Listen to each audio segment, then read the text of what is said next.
Hello, आप सभी को कैसे हो। नमस्कार, मेरा प्रणाम। कुंभ यात्रा के बाद जब मैं अब आई हूँ तो मेरा थोड़ा गला नासाज है तबीयत थोड़ी सी, लेकिन बहुत अच्छी यात्रा हुई हमारी सारी। उसके लिए प्रभु का बहुत बहुत धन्यवाद है। वहाँ जो लोगों का हुजूम था और लोगों की जो श्रद्धा भक्ति थी और जो वहाँ का एक अलग स्पिरिचुअल माहौल था और जो कुंभ में पहली डुबकी थी संगम पे, त्रिवेणी घाट पे, उसका आनंद ही कुछ और था। उस सभी आनंद के लिए प्रभु का हार्दिक हार्दिक दिल से धन्यवाद है, धन्यवाद है, धन्यवाद है। और आप सब लोग कैसे हैं? तो हमने जहाँ से अपना टॉपिक छोड़ा था वहाँ से हम फिर से पकड़ेंगे।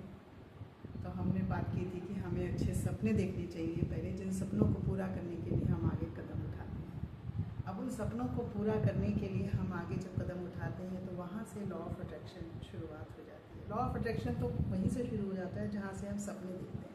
क्योंकि जो भी हम सपने देखते हैं, ये मैंने सपनों की बात क्यों कही है कि जो हम सपने देखते हैं इसका मतलब कि वो हमें पाने का पूरा हक है या उसको पाने के हम पूरी तरह से काबिल हैं, वही हम सपने देखते हैं। ऐसा नहीं है कि अगर जो चीज़ मुझे नहीं आती है या जो चीज़ मैं नहीं मेरे लिए पॉसिबल है उसको मैं बैठे बैठे ऐसे सपने देखती हूँ। तो जब मेरे मन में बहुत अगर तीव्रता से डिज़ायर होती है किसी चीज़ की, इसका मतलब कि वो चीज़ मेरे लिए है और मैं उस चीज़ को हासिल कर सकती हूँ। तो पहली बात तो ये है। तो वहाँ से आपका पहला स्टेप हो गया लॉ ऑफ अट्रैक्शन की तरफ कि अब आपको उस चीज़ को अपनी तरफ थोड़ा स्पीड से लेके आना है। अब उस स्पीड से लाने के लिए क्या करना है, आपको उस चीज़ के बारे में सोचना है और जब आपको उस चीज़ के बारे में बोलना है। तो कल गई है शिवरात्रि। तो कल जब शिवरात्रि गई है तो उससे पहला लेसन ये है जो राज दीदी ने बताया उन्होंने और रोज़ बताती हैं वो कि हमने शिवरात्रि में व्रत किया, सारे इंडिया में बहुत लोगों ने किया। हमने क्या खाना है इस चीज़ का ध्यान रखा। क्या खाने से मतलब क्या, उपवास है हमारा। उपवास में हम क्या कि हमें ये नहीं खाना है। लेकिन कल तो थोड़ा सेलिब्रेशन का दिन था तो थोड़ा अच्छे से पकवान वगैरह खा लेते हैं फिर भी अब।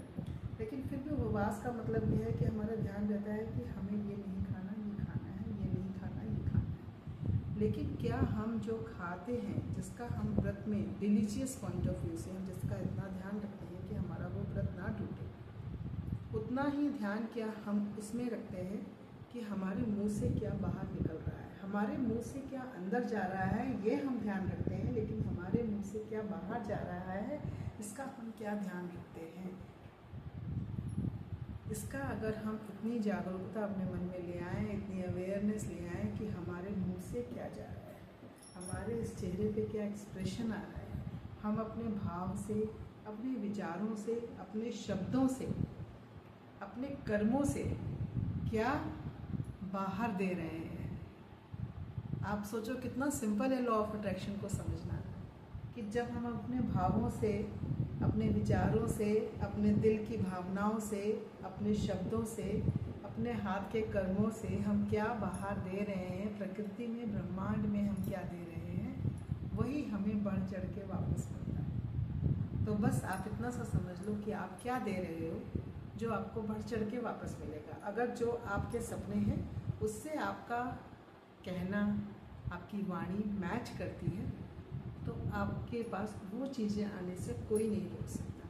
लेकिन अगर आपकी वाणी उससे अपोजिट है तो आपके पास वो कोई चीज़ें ला नहीं सकता। आप दोगे कुछ और मिलेगा कुछ, ऐसा नहीं होता। प्रकृति का बहुत सीधा सा रूल है कि जो तुम बोओगे वही काटोगे, जो तुम दोगे उससे 4 गुना बढ़ के पाओगे। एक बीज बोते हैं तो हमें वृक्ष के रूप में हजारों लाखों करोड़ों फल मिलते हैं। तो इसीलिए जब आपको जो सीड बोनी है इस चीज़ का बहुत ध्यान रखिए। प्रकृति बहुत उपजाऊ है। आप जो कहते हो वो वाक्य भी हवा में घुसता है। 5 एलिमेंट्स आपका साथ देते हैं।